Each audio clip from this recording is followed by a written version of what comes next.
Hello, everyone. Welcome into TexAgs Rewind. David Nuno here. Yeah, my voice is still atrocious. I apologize for that, but we had a great show, and we obviously got to talk about this Missouri game. Banking on it. I'm banking on a very complimentary football kind of game, sounding like Bill O'Brien there. How about Zach Calzada's dad joining the show? Tico Calzada, Hector Calzada. He joined the show, talked about Zach's resiliency, the way he prepares. He also talked about how their family fled Cuba. That was a great conversation. We did around Aggieland with my buddy Richard Zane, who's still so happy about his Dodgers, and the final countdown. Billy, Seth, and Steve. It was a great one. It is TexAgs Rewind. What are you banking on? Well, I suspect I know what you're banking on, even though I don't, but I think I do. I think you got an idea. So I'm going to go a different direction. Okay. And I'm just going to, I'm banking on that defense to play a really strong game and maintain that pass rush. A&M had 4 sacks last week. I'm banking on them equaling, or if not bettering, that number this week. Okay. How's that? Well, doing something different. What do you think I'm going to bank on? Because I don't think you got it. Really? Because you've already said you wanted to see 300 yards rushing. Well, okay, so you're on the so you can bank on this, and I didn't use that as a number, but you're going to bank on the defense playing lights out, but the most balanced game from A&M that we've seen this year. So if that means 200 yards passing from Zach and 275 yards rushing or 300 yards rushing, it's going to be a very balanced attack, and A&M's going to play 4 really good quarters against Missouri. It might be tighter than we want the game to be, but not tight, if that makes any sense. I think the guy that's really going to have a big game, I think Spiller will, but I think for some reason I got A-Chain on the mind, and I think it's because the difference in speed. I think there's going to be some big plays from Devon A-Chain. Yeah, they're going to be able to feast on that defense. The question is, can A&M not allow what happened against Mississippi State to happen? Do not allow these dinks and dunks. I think they learned their lesson. Hopefully they did. Hopefully you just attack the quarterback. You're good at that. Let's go to the News and Social Center. Tomas Romo. Lanson Round Mountain is his headlines after the Missouri game. Aggies follow Bama victory with complete road win against Missouri. And David, I'm banking on this A&M defense containing Tyler Beatty for under 75 yards rushing. Write it down. What are you supposed to say? Book it. Book it. Okay. All right. What do you expect to see from him moving forward for the rest of the year?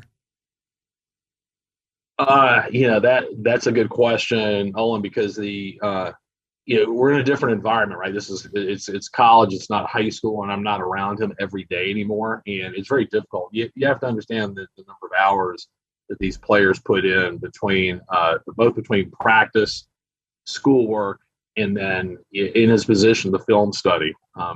He is tied in very much to what the coaches are doing, and I believe he is really following to a T what the coaches are asking him to do.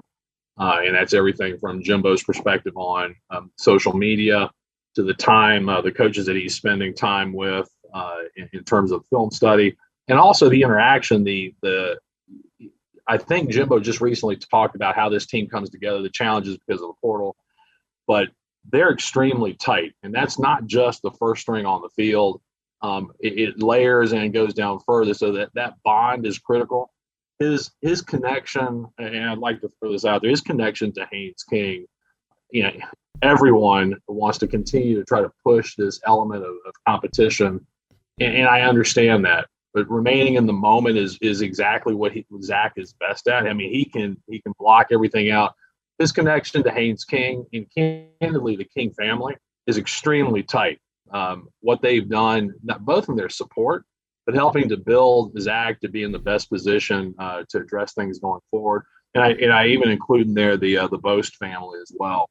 Blake and his relationship with Zach, the Boast family and their encouragement, that interaction, that level, that commitment to one another is very difficult to penetrate that bond. And that's how I believe he is with the line, the wide receivers group, and the running backs. It's a tremendous bond, and they're pushing together forward, they believe. David, you said it's around Aggieland. There's a lot going on, so I'll go quick. Football news, A&M's taking on Missouri on Saturday, 11 o'clock kick on the SEC Network.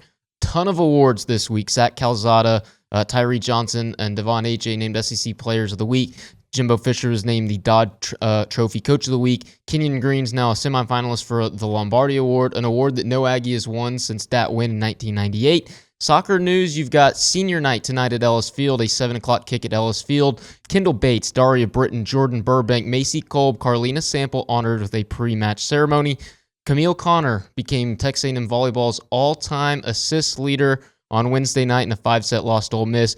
Her 4,548th assist moved her past Ali Swatsky on the all-time list. The Aggies will travel to Gainesville to face Florida on Saturday night. Swimming and diving news, Tyler Hewlett was named the SEC's Freshman of the Week. Amy Wilson was named the SEC Diver of the Week. A&M and Longhorns on Friday afternoon at the Rec Center Natatorium. 2:30 for diving, 5 o'clock for swimming. Sam Bennett's now ranked number 1 in the PGA Tour University Global Rankings. The Aggies wrapped up match play in the SEC Championships this week. They'll play in the Golf Club of Georgia Collegiate next week. You've got the ITA Texas Regionals going on for both the men's and the women's tennis teams. Equestrians in the meet of the week this week, taking on number 8 Baylor in Waco today. That match begins on noon. Jim Schlossnagel received 2 more commits. And also in softball, you've got a fall exhibition against the Texas Longhorns, 2 o'clock on Sunday afternoon, David. That is young Richard saying thank you, sir. Of course. 5 minutes to get 6 games in. Number 21, Texas A&M 4-2 at Missouri. 11 a.m. kickoff there, SEC Network. A&M favored by 8.5. Gentlemen. I'm going with A&M to cover. I feel confident. I think the guys are going to go out there, even on the road, roll out, have a dominant performance. A&M covers. There's always the chance of a slight letdown on a game like this. Big chance. But I'm gonna gamble on the fact that they're going to roll that momentum into this week and actually come out and look good, cover. I think there's a big chance of not a letdown, but just like you said, not quite being that team we saw last week yet. Because of that, I think this game's closer than people think, but I like A&M to cover with a late score. I like A&M to be up around the touchdown and kind of put things away, kind of like what they did a few times last year against teams, where they just put it away because they just, kind of like you said with the running game, impose their will. All right, guys, so I'm going to have you do me a favor. I want you to sign up for alerts. I want you to like the video. I want you to subscribe to TexAgs. Even if you hate TexAgs, just do it. It'll be good. Like, share, comment on this video. Do all those good things. Sign up for the alerts, and we will see you guys next week. No reason for a point. I just did it just to do it. Bye.